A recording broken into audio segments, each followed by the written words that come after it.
A continuación, Transición Energética para Miles. El espacio de Tarde para Miles para pensar un problema clave de nuestro tiempo. Más para Chubut, más para Comodoro Rivadavia. Un abordaje crítico de un fenómeno que se plantea como supuesta salida al cambio climático, que ya es un hecho.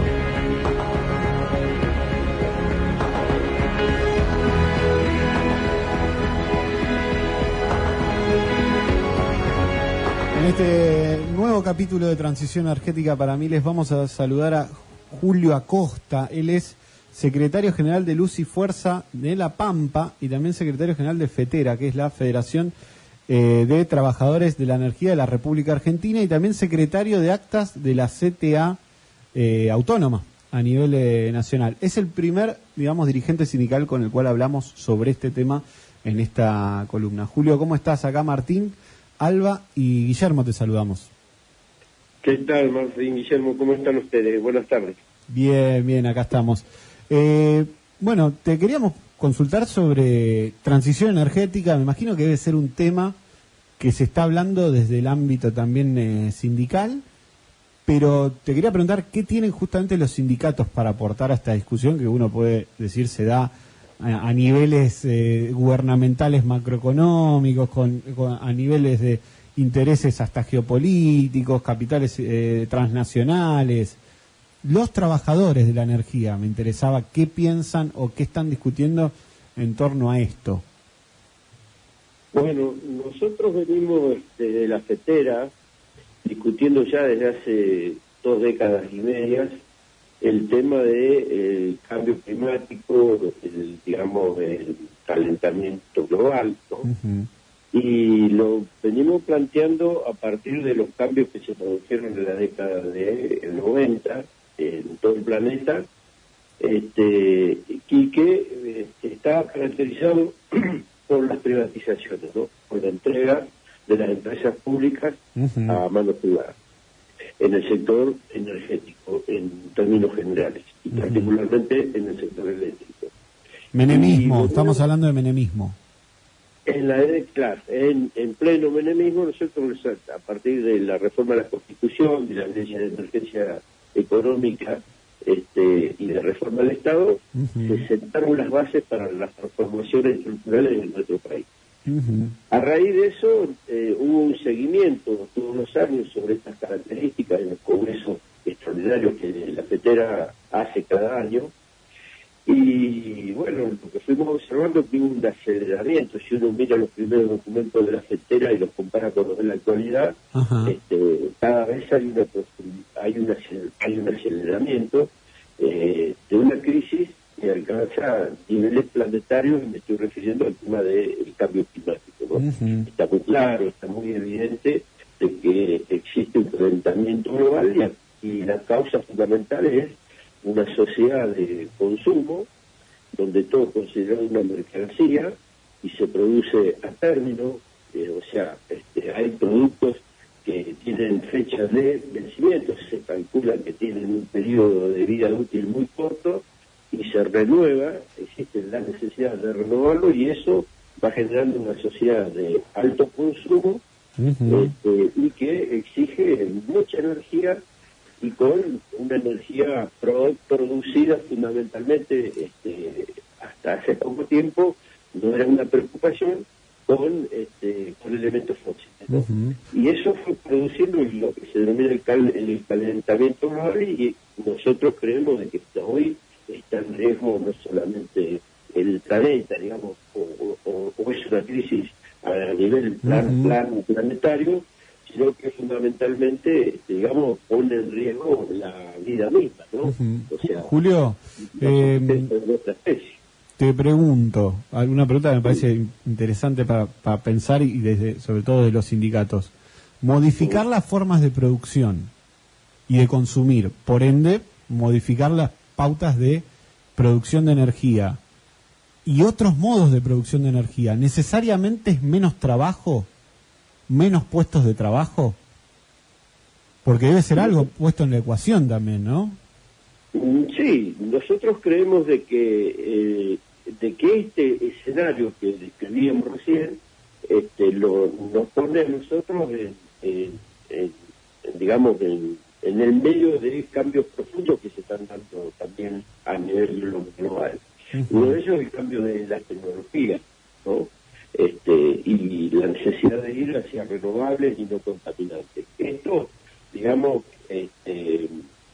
esta tecnificación, esta nueva modalidad de generación necesaria para borrar la huella de carbono, no necesariamente tiene que impactar sobre las fuentes laborales. Ah, bien, a ver, ¿cómo es eso? Porque nosotros creemos de que el trabajo manual de mantenimiento de líneas y en generación y en transporte y en distribución, digamos, va a seguir existiendo siempre, aunque con nuevas tecnologías que refuerzan la seguridad necesaria en el trabajo, ¿no? Pero no por eso debe impactar en menos personal. Es cierto que, digamos, el comando a distancia elimina puestos de trabajo, pero a la vez se van generando nuevos sectores fruto de ese desarrollo tecnológico que incorporan más mano de obra. Por lo tanto, nosotros no vemos para nosotros todavía, aunque sabemos que va a llegar, digamos, el achicamiento de la mano de obra. Lo que sí consideramos que tenemos que ir hacia un modelo de mundo del trabajo donde se disminuyan las horas, las jornadas laborales, se reduzca a 6 horas, con el fin de ir creando los puestos de trabajo, algo a lo que se resisten fundamentalmente las empresas y las multinacionales, con la sencilla razón de que eso disminuye la tasa de ganancia, ¿no? Claro. Bueno, esta es una discusión que la sociedad tiene que ir dándose, fundamentalmente los sindicatos, pero que no tiene que eliminar las fuentes laborales, ¿no? Esta es la realidad, esta es nuestra postura. Los sindicatos hoy en día están sentados en la mesa de este tipo de discusiones.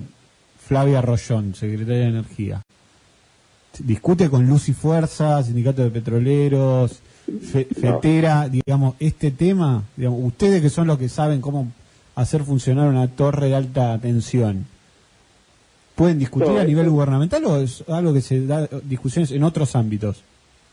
No, acá hay un modelo que está basado en las privatizaciones y en la preocupación por parte del Estado, hasta ahora, quien gobierne ha sido así, en cuanto a garantizar vía subsidios o vía tarifazos, digamos, las altas tasas de ganancia de la empresa privada. Por lo tanto, lo único que se discute, como ser en las audiencias públicas, cómo se aumentan las tarifas y no los derechos de los usuarios. Claro. Lo cual es una enormidad, ¿no?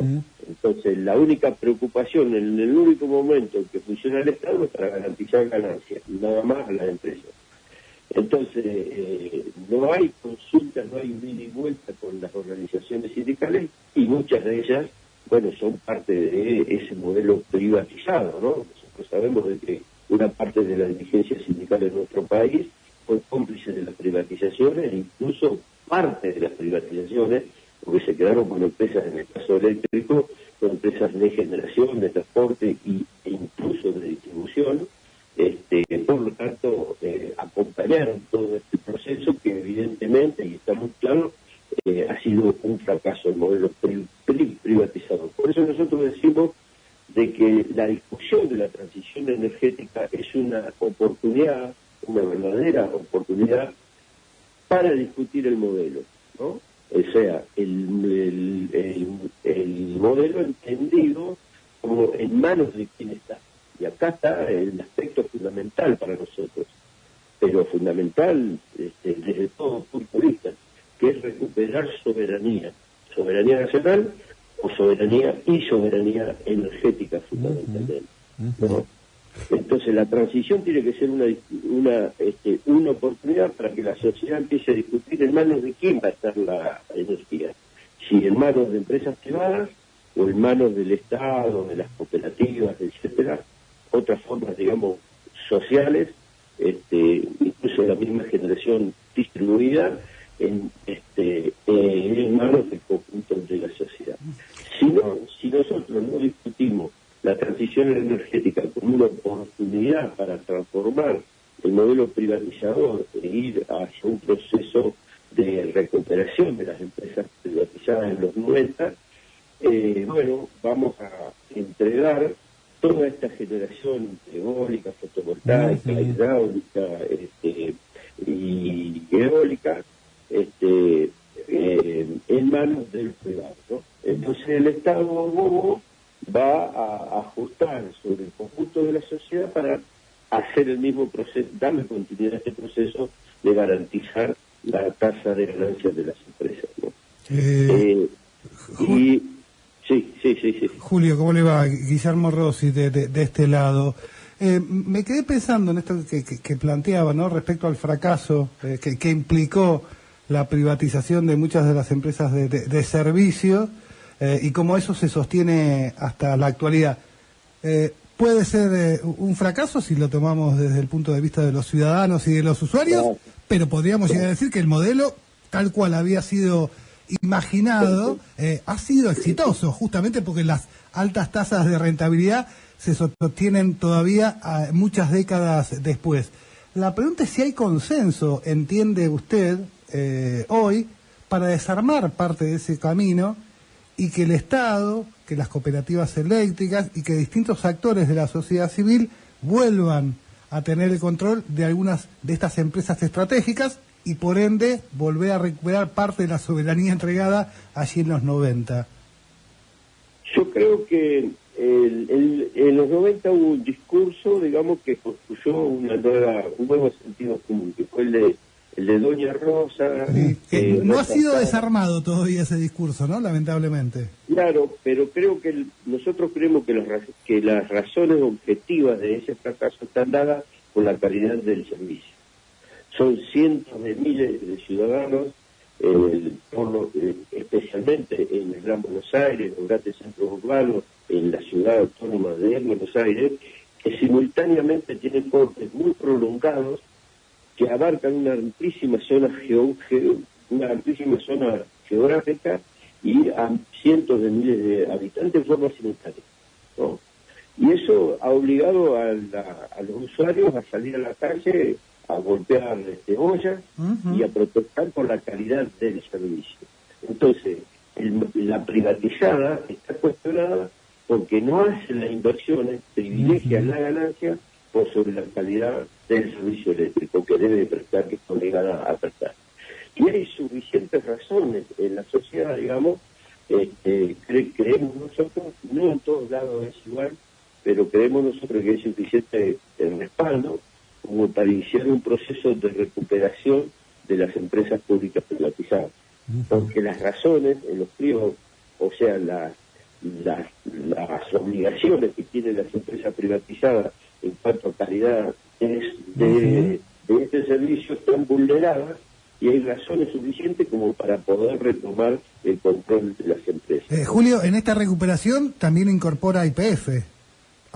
No, claro, por supuesto. Nosotros creemos de que, mire, yo le voy a contar mi experiencia de La Pampa. Recordamos, Julio Acosta es secretario general de Luz y Fuerza de La Pampa y también secretario general de FETERA, perdón. De FETERA, exactamente. Es muy parecido. Sí, lo que pasa es que el otro es confederación de gremios docentes y este es una federación de sindicatos. Pero bueno, el tema es que acá en la provincia de La Pampa en el año 2016, después de disputas que tuvimos en la calle con gremios petroleros, fundamentalmente el de Río Negro, Neuquén y La Pampa y el de Bahía Blanca, que pedían la extensión de las concesiones hidrocarburíferas o de los yacimientos, ¿no es cierto? Nosotros pedíamos al gobierno provincial y a la Cámara de Diputados que recuperaran los yacimientos. Bueno, fue un debate en la sociedad, hubo una intersindical acá, un grupo de gremios que trabajamos unitariamente y vencimos la voluntad política de un gobierno que al cambiar ese gobierno, digamos, le quitó las concesiones a la empresa y recuperó los yacimientos. Y está ocurriendo una cosa muy particular en la provincia de La Pampa. Una parte de la renta hidrocarburífera va reservada a una cuenta especial para el desarrollo de energías renovables. ¿no? Con la intención de obtener de esa manera los recursos necesarios para tener soberanía energética. O sea, el objetivo acá en La Pampa es en los próximos años, tiempo indeterminado, por supuesto, pero la intención política está dada en que el Estado tenga la generación suficiente para autoabastecerse dentro de la provincia de La Pampa, ¿no? Eso le daría ventajas comparativas con otras provincias, digamos, con el objetivo de cambiar el modelo productivo de primarización de la economía. Nosotros somos una provincia, digamos, agraria, y que producimos nada más que materia prima, y la idea es el desarrollo de parques industriales y la generación de empleo. Para eso, hace falta tener soberanía energética para poder ofrecer tarifas más bajas, porque se elimina un actor fundamental en todo este proceso, que es la empresa privada que demanda ganancias. Julio, ¿ustedes han hecho en los últimos meses o en los últimos años un relevamiento de los costos de lo que implica generar energía? Sabemos que hay distintos tipos de energía, ¿no? Por un lado, sí. Pero ¿han hecho algún estudio para saber sobre todo, por un lado, los costos, pero por otro lado, que es lo que a mí más me interesa, porque una cosa lleva a la otra, son los niveles de rentabilidad que el sector está teniendo en la materia? Por lo menos aquí en la Argentina, que uno entiende es desmedido si lo compara con muchas de esas empresas que operan en otras partes del mundo. Los niveles de rentabilidad que obtienen aquí están en algunos casos 2, 3 y hasta 5 o 6 veces por encima de la misma rentabilidad que pueden obtener afuera. Por eso le pregunto. Los costos de generación, de transporte y de distribución están guardados bajo 7 llaves. Es más difícil que la fórmula de la Coca-Cola, me dice Ahí usted. está el tema. Es más difícil que eso, exactamente. Sí. Ni los secretarios de energía que están sucediendo en el país nos han podido dar una respuesta nunca. Siempre hemos requerido esa información y nunca la han brindado. O sea que la energía no es tan cara como nos dicen, o por lo menos es lo que uno puede sospechar a priori, digamos. Que los costos de producción no serían tan altos ni en dólares. Exactamente, y ese es uno de los problemas. Esta cuestión de mercantilizar a la energía, digamos, nos ha llevado a la dolarización de los costos, ¿no? Entonces, hay un abuso descomunal por la voracidad de las empresas, digamos que, como decía hoy, y esto es lo que hay que resaltar, este modelo está basado en un Estado bobo que funciona nada más que para garantizar ganancias. Bueno, ese camino hay que recorrerlo en contra. Por eso vos me preguntabas lo de IPF, y lo vinculo con lo que decía recién con lo de La Pampa. Si el gasoducto o los producidos por vaca muerta y se recuperan todos los yacimientos, digamos, y los carboníferos, esa renta que, como ocurría con IPF en el pasado, digamos, puede ser invertida en el desarrollo de la transición energética. Julio, 2 preguntas, por lo menos a mí me quedan, una más conceptual y una más concreta ahí que nos acercaban nuestro colega Xavi de la producción. La primera es, en esta columna hay una pregunta que anda dando vueltas, por lo menos a mí, esta antinomia para pensar la transición energética en términos de o privado o estatal. Y a mí me parece que eso confunde un poco, porque cuando hablamos de las privatizadas estamos hablando de un sostenimiento estatal vía subsidios. El Estado está presente sosteniendo ese esquema de privatización mediante subsidios que garantizan los márgenes de ganancia que tienen sin invertir un mango, básicamente. Y cuando hablamos de nacionalización de YPF, también hablamos de un proceso que podría abordarse críticamente, ya que el 49% del capital es privado. No se trata y por eso me pareció interesante la voz de los sindicatos. ¿Qué, vamos a decir, clase social o qué participación tienen los trabajadores en ese proceso de nacionalización, como por ejemplo Cárdenas en México? La nacionalización del petróleo de Cárdenas, tuvo una discusión sobre qué participación tenían los sindicatos ahí.